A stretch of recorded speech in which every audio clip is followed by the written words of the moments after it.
And the winner is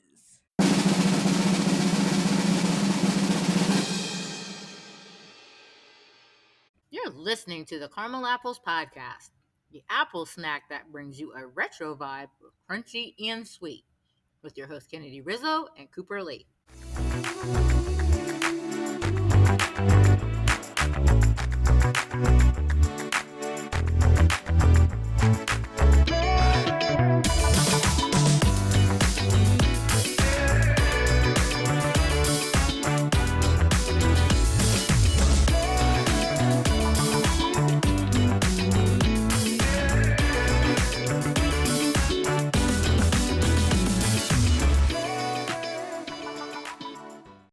We'll unpack this caramelicious topic, but subscribe, say hello on social media.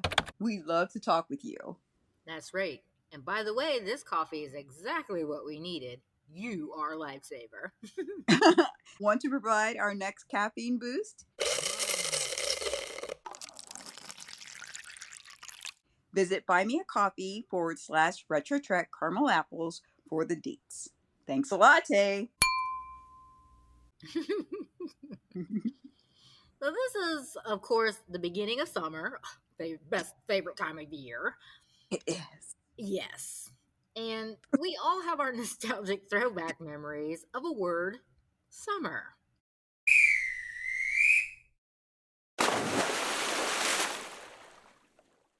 Yep. And the word blockbuster, it may be the word that comes to mind for a lot of us. Oh, definitely. Blockbuster movie and pool are top on our list.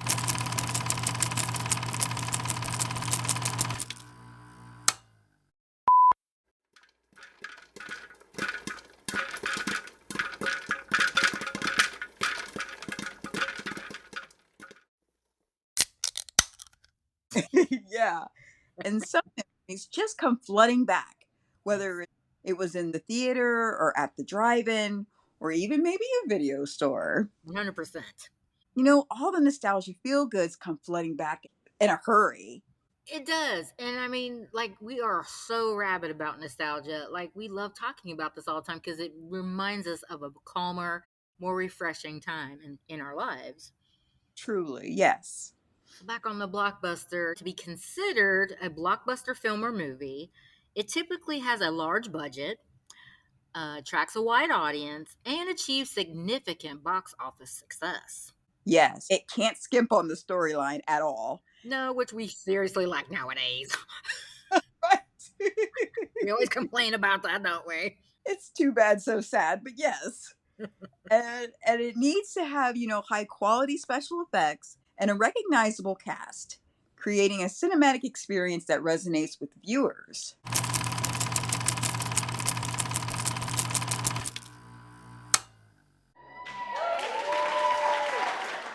Right. Big budget definitely included a high price tag for a successful marketing strategy. Mm-hmm. So, where would the movie be without publicity and extreme excitement? Good question. So, whether it's the aforementioned store that we talked about or the colossal movie being the blockbuster, we kind of understand why this is the term used. But, fun fact, did you know blockbuster for movies originated from the large, powerful bombs used in World War II, known as blockbuster? Because of their ability to destroy entire city blocks. That's hardcore. It's like, all right, we're putting puzzle pieces together. Surely makes the point. This term was later adopted by the film industry to describe movies with that same kind of massive commercial success. It was paralleled with how the bombs would actually impact any area that it would actually hit or people that were nearby. They paralleled the comparison just so you could kind of get the gravity of why a movie would be compared to that instrument that was used in World War II.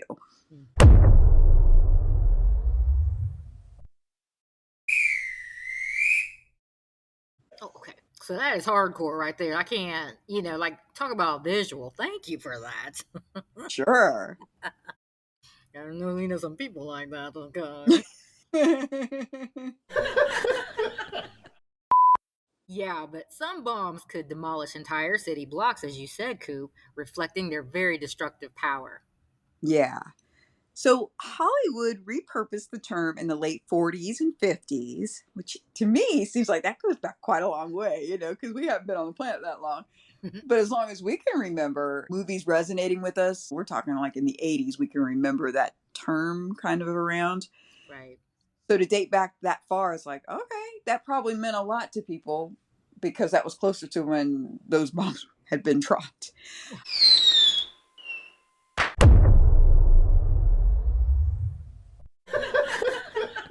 Um, but anyway, it does describe movies that achieve three major things: an exceptional box office success, drawing large crowds, and generating significant revenue.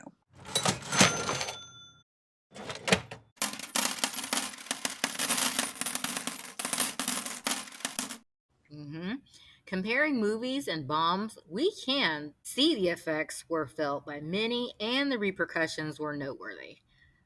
So, not easily forgotten by any means. No. But fast forward to today, and when we hear the word blockbuster, we immediately think our generation, and after us. We do think of the big budget, the audience drawing stars, and kind of the movie that creates a buzz until it drops. Yes, then sometimes the letdown for all the money spent on everything, including merchandising, sometimes it ends up not doing well in domestic or worldwide box office numbers. Yeah, it does. The bottom line sometimes does come down to how much money was spent and how much can come back. They want to see it come back, all of it, if not more. Right. So it's really a gamble, hmm and crowds can be fickle. Here's that. Yeah, there's so much buying for people's time and attention these days. You got to be Johnny on the spot.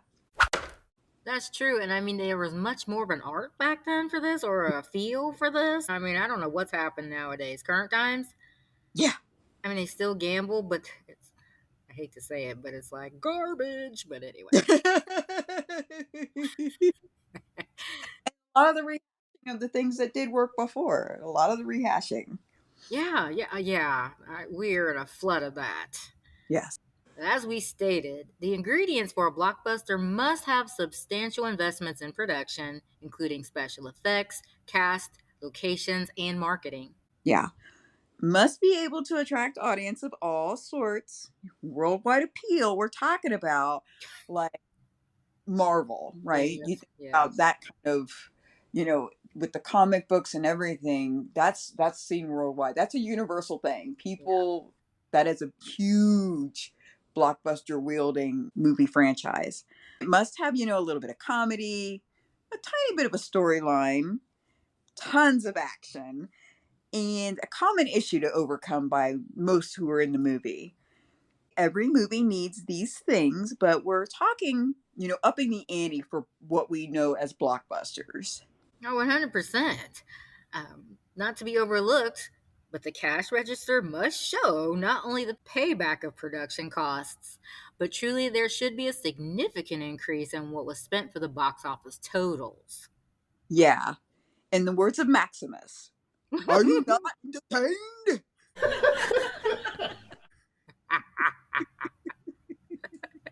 Are you not entertained? Is this not why you are here? The audience have to be factored into this larger than life quest of sorts. If the audience isn't hooked and reeled in,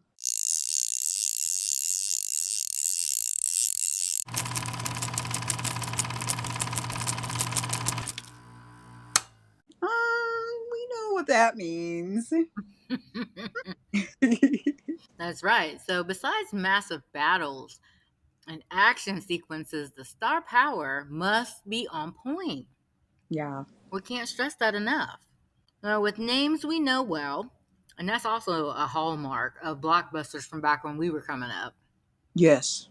We saw faces, we knew names. Now it's like a wash with all these people. Yeah. But who is this? I don't know who this is. Who's this Joker?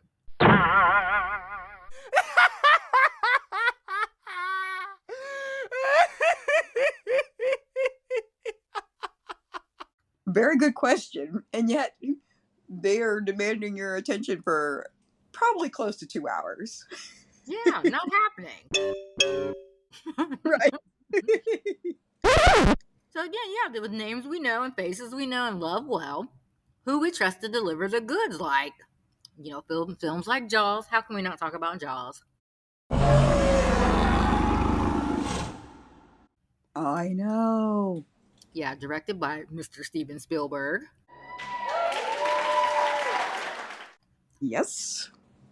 This one and others, they're often cited as examples as the early blockbusters. In fact, I think Jaws was the pinnacle of the summer blockbuster. I think they did actually coin it as that. Exactly. As you mentioned, because we do love Jaws.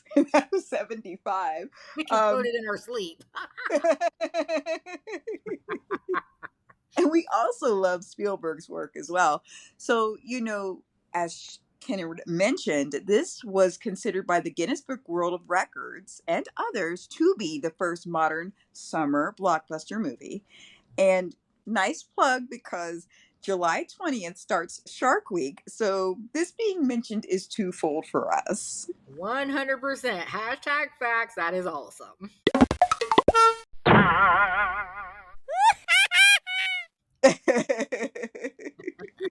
And what else is awesome is that we covered both of those right here on our podcast. Yeah. Yeah, so we'll link that in the show notes so you can find them. You gotta listen to them in the mood of summer. That's right. That's right. And like for anything, you can't just count on notoriety. For these movies to be highly anticipated, again, we're talking about blockbuster movies, Mm-hmm. the promotion must hit every possible outlet that's out there. And of course, there's so much more that's provided than it was back in 75. There's a lot more out there for people. But back then, things would hit those commercial breaks, all of them, if not just some of them. But you would turn on the TV or on the radio, you'd hear it. But now, there's a Yeah. lot of other to hear about stuff. Oh, 100%. And with that, it leads to a major, major influence on popular culture. So, Yeah, and we can't, it's hard to describe it, but we're trying to do it justice. But like, this was a big deal back when, and it showed in the numbers. truly. Speaking of numbers, merchandising on anything considered a blockbuster would go through the roof. Yes. And then guess what? Congratulations. It would likely end up on a Trivial Pursuit card. So-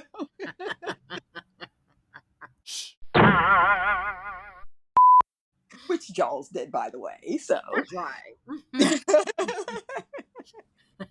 So that's really cool. And we've already mentioned Jaws a couple different times, but we're really just coming off of Star Wars and our love of that franchise. We cannot get enough of that. So guess what? 80, there was also 2005, 2015. These movies actually were blockbusters in their time, their day. They were blockbusters. They hit big numbers. They were number one. So, as we said, that was a major thing to be categorized as a blockbuster movie. Mm-hmm. Um, Another huge one was in 85, that being Back to the Future. Right. We also did a show on that. And bringing it in a little further, some people knew of Toy Story. Also, back in 2020, Bad Boys for Life hit some serious numbers, that being a sequel. I think that's the third installment to that franchise, but Yeah, they got a few of those out. I don't know. Did you watch that one? no, did I mean, not. again, that's when things started going downhill. That's a good example of where the first one was wonderful. Right.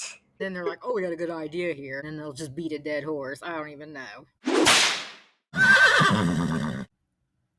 That just seems to be the order of the day. They're like, it worked. Let's just keep pumping, whatever vitamins in, and it's like, but it's dead. Nope, just keep giving it the vitamins. It'll come back. It's like, okay, That's whatever. Hollywood in a nutshell. Good grief.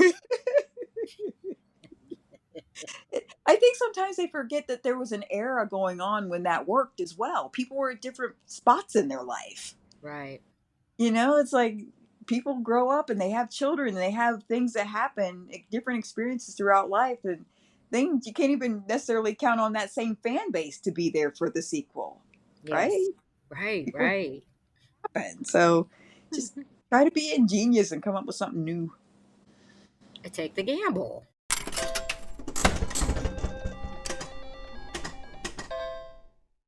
Exactly.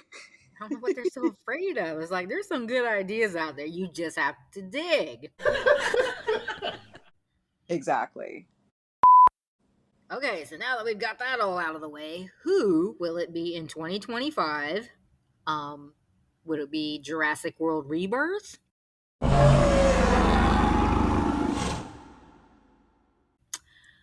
Fantastic Four First Steps? Lilo and Stitch?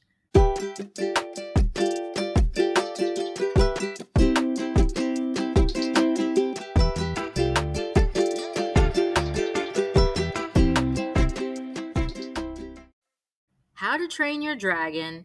And Superman Soups, all hitting theaters this summer. Yeah. So those, they all have a presence, right? We know all of those names. We've seen it. Some are older than others.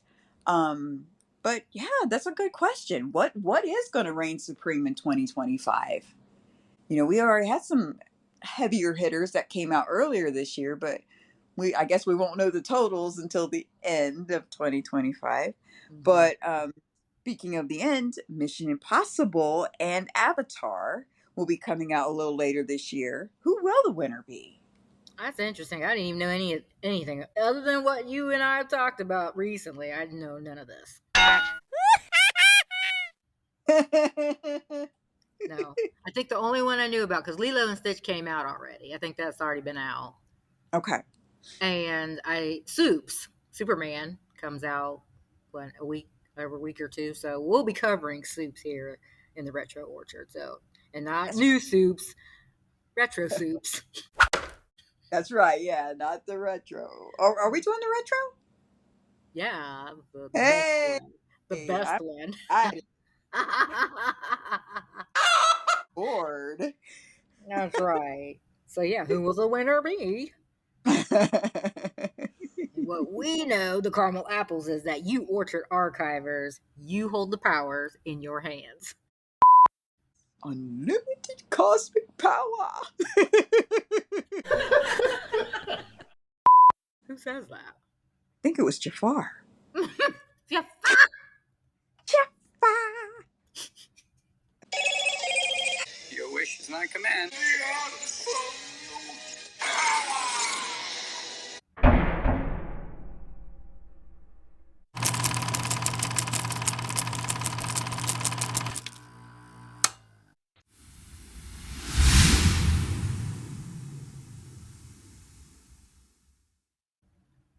That's it for this week's Apple Snack, but there's more where that came from.